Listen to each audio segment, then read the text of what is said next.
Hello and welcome to Byju's IAS. Let's get started and look into the first article.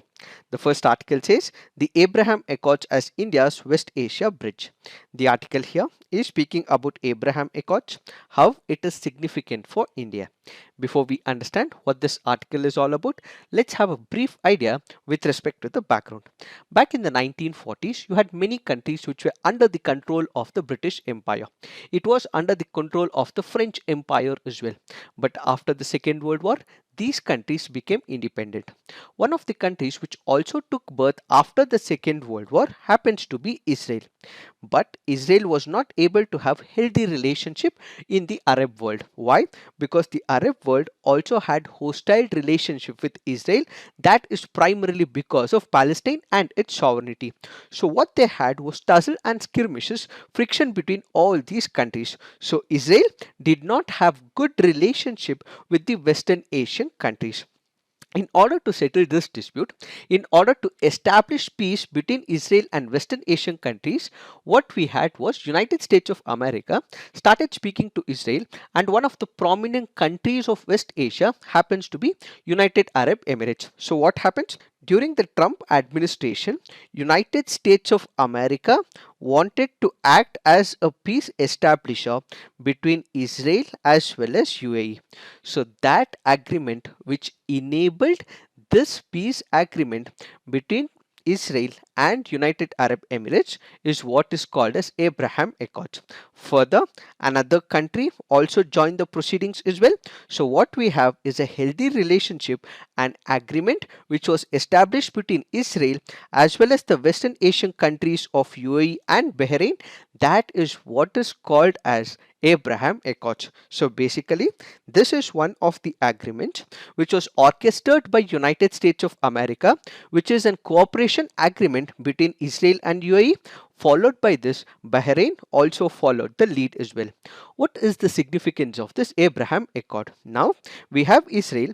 We will also have United Arab Emirates, which will open embassies in each other countries.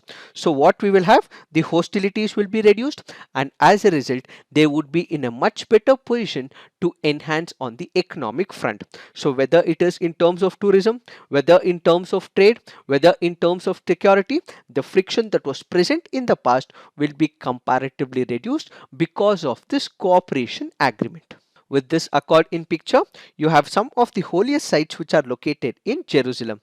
So these places can now be accessed by the practitioners of Islam. That is another significant factor. Followed by this, there are countries like Sudan, there are countries like Morocco which are able to also re-establish relationship with Israel. So many other countries may also follow the suit as well. So these are some of the significant aspects when it comes to the Abraham Accord. Now is the important point. How is that it helps India? When you go back to the 1950s, when there was creation of Israel, India did not initially accept. Why? Because there was a large scale bloodshed. There was also people who were treated as refugees in their own land as well. But in the year 1992 and after that, we started accepting Israel as one of the important countries. We also established relationships such that the important ideas of science and technology, and even during the Kargil war as well, our defense treaties and enhancements also grew with time. So we had very good relationship with Israel, and at the same time we had a very good relationship with West Asia. So what India had to do was to balance both these powers. On one side, it had to balance the Western Asian countries like Saudi Arabia, United Arab Emirates. On the other side, it also had to balance Israel as well. But these two powers did not have proper understanding. These two countries, Arab nations as well as Israel, did not have much better understanding as well. So India had to balance both these powers. With this Abraham Accord, the friction has reduced, so this could be a possible advantage for India, says this article. Recently, in this balancing act, India was able to conduct one of the exercises called as Zayed Talwar. This happens to be an exercise between the Indian Navy as well as the UAE Navy. Where did it happen? It happened in the coast of Abu Dhabi. So kindly remember, the Zayed Talwar could be an important pointer from the preliminary examination, where this is nothing but a bilateral naval exercise between the Indian Navy as well as the UAE Navy. During this bilateral exercise, there was interoperability that was exchanged, search and rescue operations were enhanced, and at the same time, they also exchanged all the information for the interoperability between both the naval powers. Followed by this, when we go back to the year 2020, we also started deepening the cooperation as well. Back in the year 2020, we had the Indian Army Chief who visited UAE as well as Saudi Arabia as well. Back in the year 2017, we had the Indian Navy Chief who had laid this foundation where he had visited United Arab Emirates and Oman. So the 2020 visit by the Indian Army Chief whose fundamentals and foundation was laid back in the year 2017. So when we go back to the year 2017, we had the Indian Navy Chief who also visited Oman, and as a result we were able to bring consensus in accessing one of the important ports in Oman called as the Port of Duqm. So kindly remember, the Port of Duqm is in the country of Oman, where it is on the eastern part. This overlooks the Arabian Sea, and as a result, what is the advantage? The advantage is that Indian Navy would be able to get logistic supply at this particular terminal, and at the same time they would also be able to use it for all types of activities by the Indian Navy as well. This indirectly can also counter the Chinese threat in this particular area. So these are the advantages as to why this particular port becomes very important for India, and the foundation was laid in the year 2017. So what do we have? On one side, we were able to establish good cordial relationship between the Western Asian powers of UAE, Saudi Arabia, Oman and other countries, and at the same time we currently have very good relationship with Israel as well. So what is India looking at? India is looking at this Abraham Accord as an advantage, as it offers peace and tranquility in this region. It will also ensure that there is stability in this region, and as a result the entire humanity would be at peace, says India. Apart from this, the article also makes a mention of Operation Sankalp, which happened in the year 2019. What is this Operation Sankalp? When you go and look into this Persian Gulf, it is where India would be receiving most of the energy reserves. But what happens during the year 2019? There were issues between Iran, there were issues between Iran, Israel, and also United States of America. So we had our merchant navy ships which were coming from this Persian Gulf and carrying all the energy reserves as well. This had to be safeguarded in the friction between the three countries. So what did India do? Immediately operated and ensured that these merchant vessels were carried and were placed in a safe passage. So basically, when there was a flare up between all these countries in the Persian Gulf, it was the Indian Navy which sent its operations in this Gulf region and ensured that they protect all the merchant vessels in this region. This can be very important from the preliminary examination point of view. But in spite of these advantages of the Abraham Accords, we also have certain challenges as well. What are these challenges? When you consider the West Asia, the two important powers in West Asia, one happens to be Saudi Arabia, the other happens to be Iran as well. These two countries do not still have good relationship with Israel. In fact, Saudi Arabia has acknowledged and it said that it will be very good when it comes to the Western Asian relationship. However, it is not part of the Abraham Accord, so which happens to be a major challenge. Apart from this, there is still issue and skirmishes between Iran and Israel as well. In fact, warn each other that there will be grave consequences as well. There have been attempts to sabotage the nuclear operations. Such is the scale of animosity, hatred that is brewing between Iran as well as Israel. So if the Western Asian powers, if the Western Asian regions have to be in a stable mode, what we require is a relationship where Saudi Arabia has to establish its relationship with Israel, and Israel will also have to normalize its relationship with Iran, which in the present situation looks unlikely. As a result, some of the advantages which might have come because of this Abraham Accord can also be diluted because of this misunderstanding. And at the same time, to hold a major position in the global order, it has to speak to all these countries, be assertive, be diplomatically actively engaging both on the military terms as well as at the diplomatic level. So what we require is strategic policies that are conducted every now and then with all these countries in the Western Asian region. It is this that we have to understand in reference to this article. Now let's look into the next article. This article says arms and the women. Before we understand what this article is, there was one of the judgment given by the Supreme Court of India. This was in reference to the Permanent Commission to the Women. We also have the landmark judgment in the Secretary Ministry of Defence versus Babita Punya and others.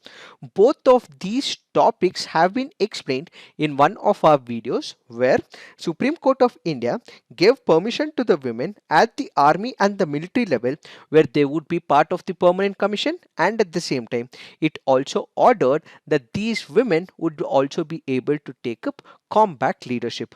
What is this all about? What was the judgment done? How equality was resumed through this particular judgment is given in one of our videos, so kindly look into it. Our current discussion would primarily base on the current scenario where the Supreme Court of India has given permission to the women to write the examination under the National Defence Academy. Let us try and understand what is this article all about. Basically, there are three modes of entry into the army. One is the National Defence Academy, second is the Indian Military Academy, and third is the Officers Training Academy. As of now, whenever a person happens to enter into the army's fold, he has to enter only on these three examination patterns. But only two examination patterns were allowed for the women. The other option was not present for the women, that is the National Defence Academy examination. So what happens? There is a petition that is filed in the Supreme Court of India, and the Supreme Court of India now allows the women to take up this NDA examination. Generally, whenever there is a person who has to take an examination, as of now it was only allowed for the male candidates. It was only allowed for those male candidates who have cleared 10 plus 2, that is they should have cleared the 10th standard and they should have done their pre-university as well, that is 11th as well as 12th. But this was not allowed for the women, which means that there is a discrimination that is happening primarily because of the gender.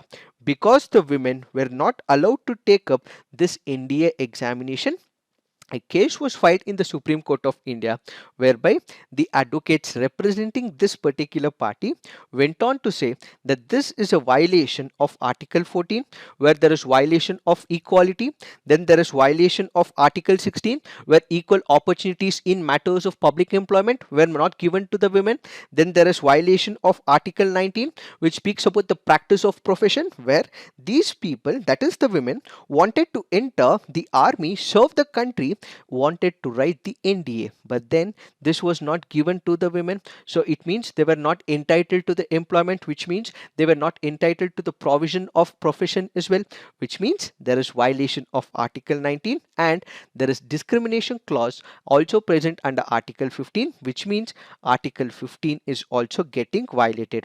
The Supreme Court looked into these cases and ultimately said that yes, there is discrimination that is happening, which is primarily on the basis of gender, and as a result, going forward, the central government will have to ensure that such opportunities to give the NDA exam will also have to be given to the women officers, to the women, says the Supreme Court of India. So basically, another steps towards an equal opportunity for the women was given by the Supreme Court of India. So this article goes on to say that in the past, all these opportunities came by the legal route. Even in the present situation, it has come via the legal route as well. In spite of these arguments given by the Supreme Court in the past, this particular implementation has been comparatively slow and the government is not responsive enough. It is not responding to the queries and the activities of the women, but in fact they had to take the legal route to get all their rights, says this article. It is this that we have to understand in reference to this article. Now let's look into the next article. This article says, is a caste census desirable? This article critically analyzes if caste census should be conducted or it should not be conducted. So let us try and understand and critically evaluate whether caste census should happen or not. First up, we had the recent parliamentary session which was concluded. The parliamentarians, they wanted that currently we have the 50% cap when it comes to the reservation. Few of them said that this 50% cap should not be present. This 50% cap should be completely removed through the legislative route. Apart from that, several other political parties also wanted a nationwide caste census as well. So this article basically focuses on whether should we overcome this 50% cap, and at the same time should we conduct such a caste census across the length and breadth of India. First, let us understand why caste census is important for India. Why such a census should be conducted at the all India level. What is the significance and importance of the caste census? When we look into the caste census, what is it? Castes and their identities will be given. Basically, you would have a questionnaire. People would go up to the houses, they will ask the questions, they will identify which caste that particular person is, and the data will be collected and this will be presented to the parliament, which is what is caste census. So basically, when we speak about the caste census, it is about the number of people who are from a particular caste. Why is it important that we conduct such an activity? Let's say, for example, we have to provide educational reservation, or for example, we have to provide the employment reservation. How do we do it? What we require is the statistics. So in order to provide these educational reservation and employment reservation, what we require is data, what we require is census, what we require is numbers and statistics. How do we get it? That is through the caste census. So for a person, for a community, whether he has to be included in that particular list or not, what will give us an idea is the census. So what we should do is conduct this activity. Whenever there is a census or the caste census that comes into picture, there might have been some castes which might have evolved over a period of time.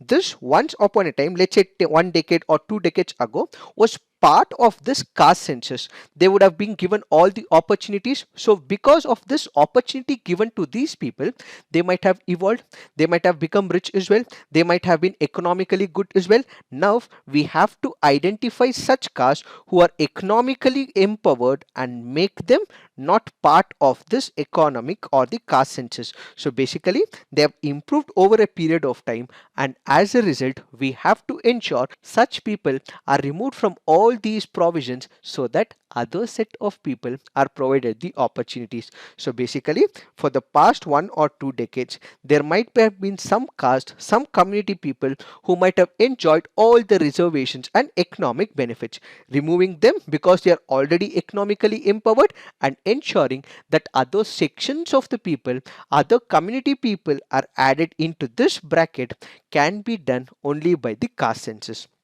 Added to this, whenever we speak about this reservation, there is a 50% benchmark.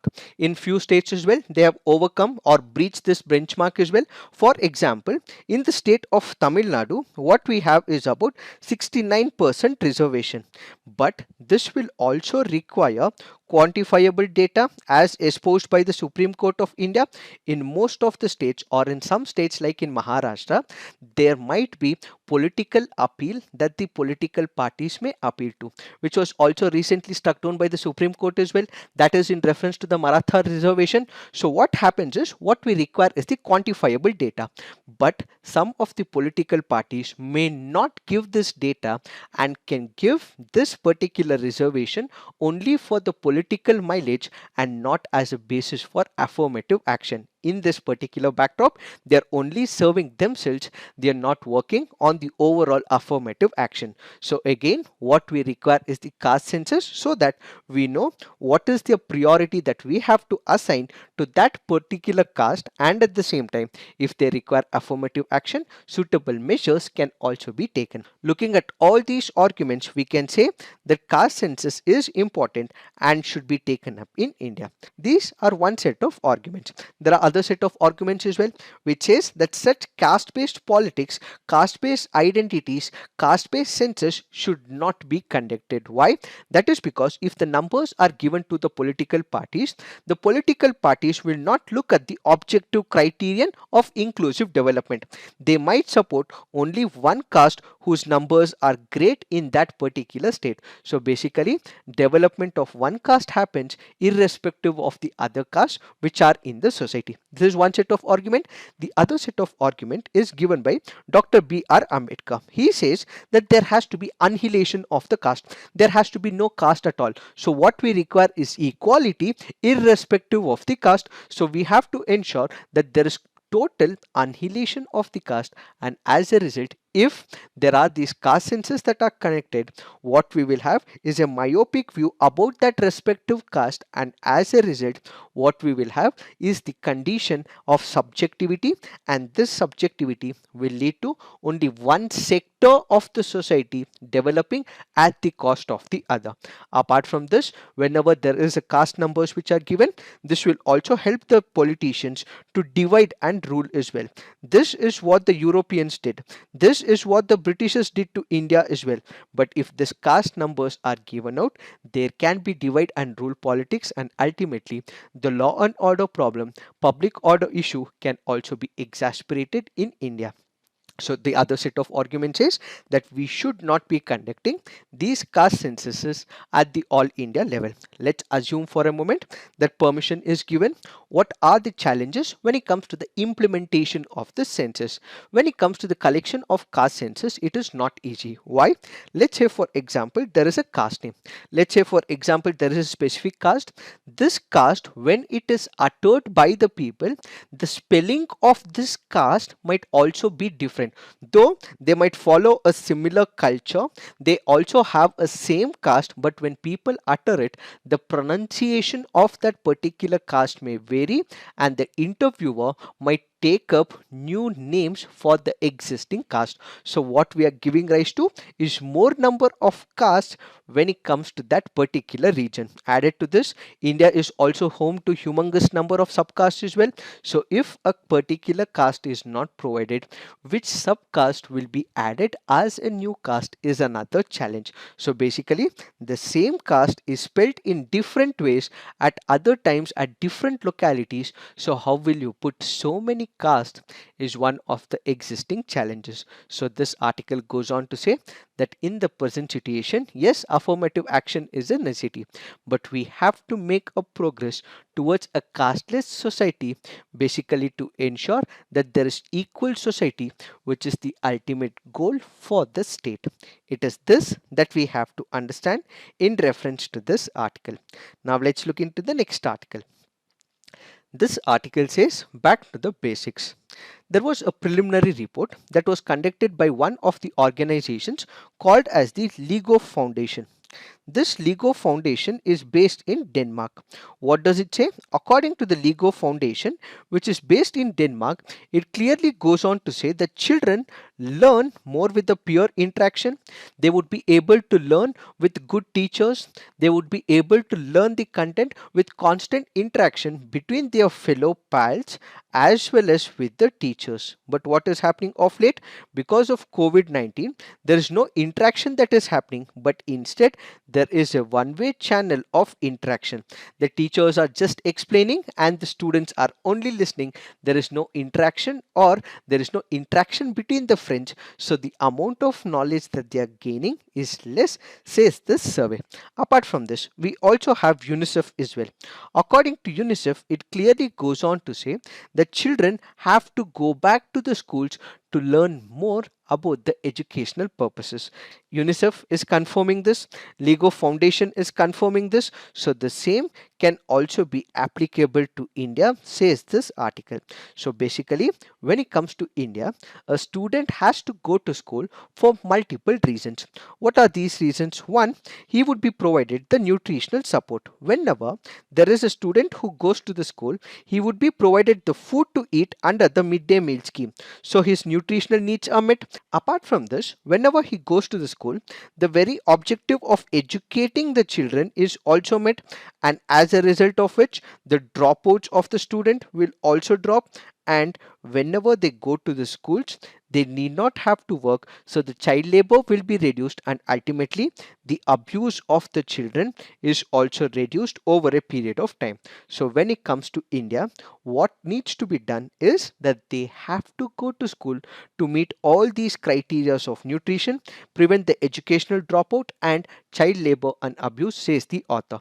So basically what this article supports is that instead of this interaction that is happening on the online forum, where it is only the rich who would be able to seek the advantages because of the penetration of the internet, because of the laptops, because of the usage of the smartphone, the same is not being given to the people in the rural areas because they do not have all of these opportunities. So this article basically goes on to say that whenever there is a student who has to learn, he has to learn it by going to the schools, because the very foundation that is laid in the schools is very important for them to learn and relearn over a period of time.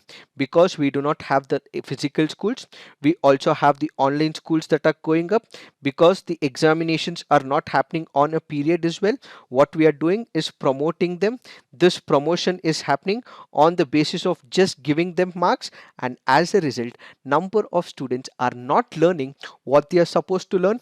A student from 5th standard is automatically promoted to 6th standard, a student from 6th is promoted to 7th standard, so their fundamentals are not strong, and as a result whenever they take up the higher learning, even that is not effective, says the author.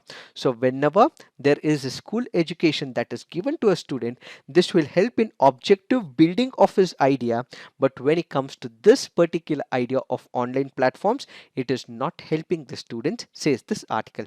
Apart from this, what we require is the skilled teachers. Providing skilled teachers is very important, says this article. Why?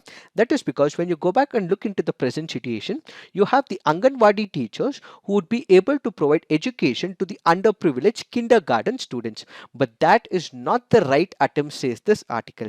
So what we require is teachers who are well equipped to teach the students, but not the Anganwadi workers, says this article. Further, the article goes on to say the students are equipped with all types of information when it comes to the urban areas, but that is not the same in the rural areas. So in order to overcome this issue, the author goes on to suggest two recommendations. One is that there are students who are working in the higher education sector. These students who are working in the higher education sector, let's say for example the IITs or the IIMs or some of the socially important educational institutes, such people should be allowed to teach in the rural areas, and as a result these students in the rural areas will also get enlightened over a period of time. Apart from that, we also have the private companies as well. These private companies should tie up with other NGOs, and they should be in a much better position to provide education at the rural areas. So basically the idea here is not only to provide online education, but open the forums of offline education so that students can learn, relearn, and continue to learn as well. If India has to fulfill the criteria of sustainable developmental goal as part of the education, we have to revamp and make sure that education is provided as an offline module as soon as possible, says this article. It is this that we have to understand in reference to this article. Now let's look into the next article. This article here is speaking about smog tower. What is the smog tower? This is one of the air pollution control mechanisms. Back in the year 2020, we had the Supreme Court of India which had ordered the Delhi government basically to build a smog tower at the Connaught Place, and at the same time it also requested the Central Pollution Control Board to also install these smog towers at the Anand Vihar as well. In spite of these repeated orders given by the Supreme Court of India, they had failed, and now what we have is one of the smog towers that which will be inaugurated by the Delhi government. So what is this smog tower? As shown in the picture, this happens to be a 24-meter high steel and the cement structure fitted with fans and also has filters to purify the air. When we look into this particular structure, what it has is the fans. So the air, that is the polluted air, enters this particular structure from the top, it takes into it, and as it gets into this particular structure, there are filters that are present at the bottom of this structure. It purifies this particular air and ultimately releases what is called as the purified air.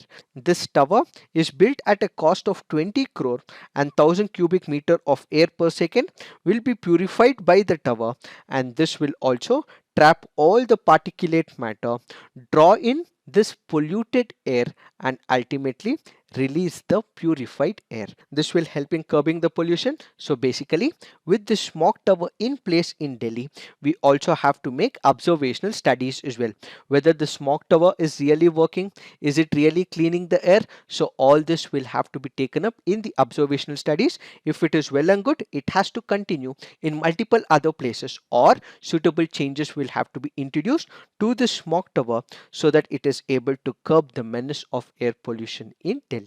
It is this that we have to understand in reference to this article. Now let's look into the mains practice questions. The signing of the Abraham Accords has helped India remove strategic obstacles and has aided defense cooperation. Analyze. Gender parity in the army is happening at a slow pace and is mostly led by the coach. Explain the statement with the help of relevant examples. So please write all your answers on the comment section, peer review, and do give positive feedback to your friends' answers. So this is it for today. Thank you for watching. All the best.